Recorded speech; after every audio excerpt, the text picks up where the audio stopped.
Dav Samach Zayin. Le'ilui Nishmas David Tzvi ben Avram Yitzchak Jatkowitz. Again, to review, Rav Yosef explained on Dav Samach Vav Amid Beis, although he holds that Yush, the despair of the owner retrieving his stolen object alone, is not sufficient for the thief to acquire it, if accompanied by a Shinui Hashem, a change in what the item is referred to, as in the case of a hide used as a tablecloth, even when it does not undergo any significant change, allows the thief to acquire it. The Gemara brings other changes in name that affect acquisition, such as a thief who steals an animal and consecrates it, steals fruits and tithes them. Those changes, what we call a Shinui Hashem, is sufficient, together with the yush of the victim, for the thief to acquire. Reb Zeir, however, qualifies this rule of Shinui Hashem. Unlike where the thief actually transforms the stolen item, there is no difference. Say, for example, he takes metal and forges metal into a pipe. So this is what we call a Shinui HaChozer Libriaso, because he can take that pipe and melt it back into the raw material that he stole. In that case, it is what we call a change that can revert to what it was originally.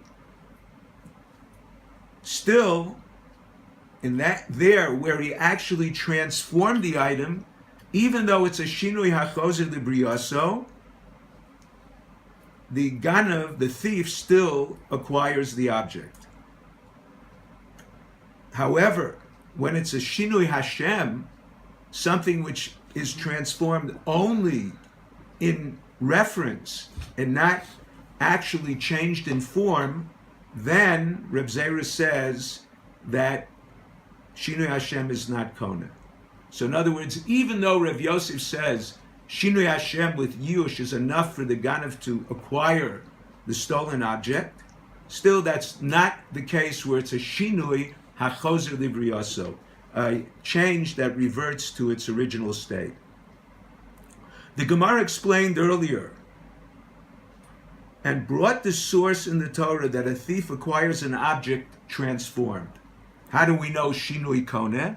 The verse says the redundant term in the pasuk Asher Gozal, the stolen object that he stole, teaches that once transformed into something other than what he stole, then the law is he returns the value of the object and not the object itself. The Gemara learns also from this apparent redundancy that an heir returning his father's theft, who swore falsely and died before confessing, does not pay the chamishis, the additional fifth.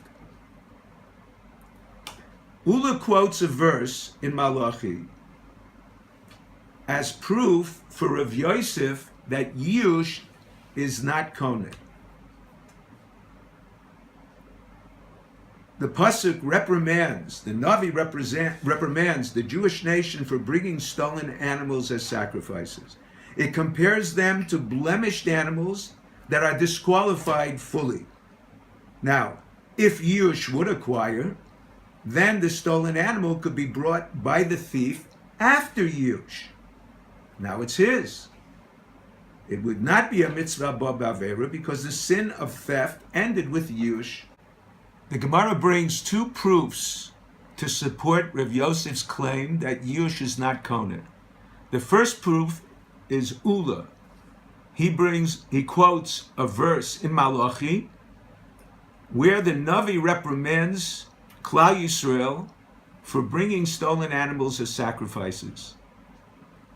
he compares them to blemished animals that are disqualified fully. If Yush would be Koneh, then the thief would acquire the animal after Yush, then he could consecrate it as a korban, and it would not be a mitzvah bo b'aveira.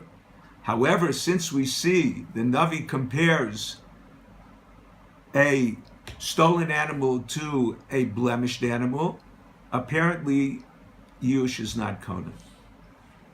Ula, that's Ula's source. Rava quotes another verse to support Rav Yosef's view that Yush is not Koneh from the beginning part of the book of Vayikra. There Hashem requires a person to bring korbanoi, his korban, not a stolen animal. Now there you have to say the verse makes sense only after Yush, because before Yush it's not his to consecrate. It's pashut that he can't consecrate an animal that's not his. Must be that we're talking about even after Yush, and the Torah is telling us that such a korban is not acceptable. The Mishnah states that a thief pays 4 and 5 only for an ox or a sheep slaughtered or sold. However, not any other animal. Now the question is, how can we prove this?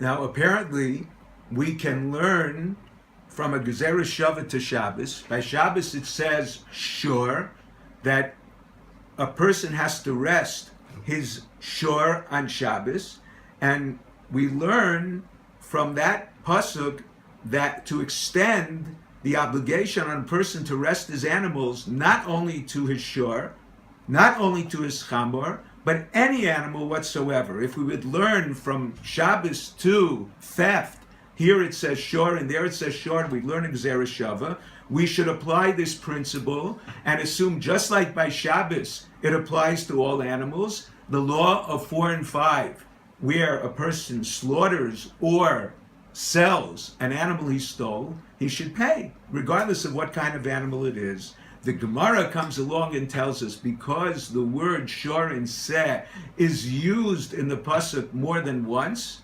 that implies limitation. And therefore, because it says shor and seh in the pasuk more than once, where it seems to be not necessary, actually a ribui, as in the hermeneutical rules, we have something similar to that, which is ein ribui achar ribui. If you have a double ribui, it actually comes to limit. So here, the additional term actually limits it to shor and seh.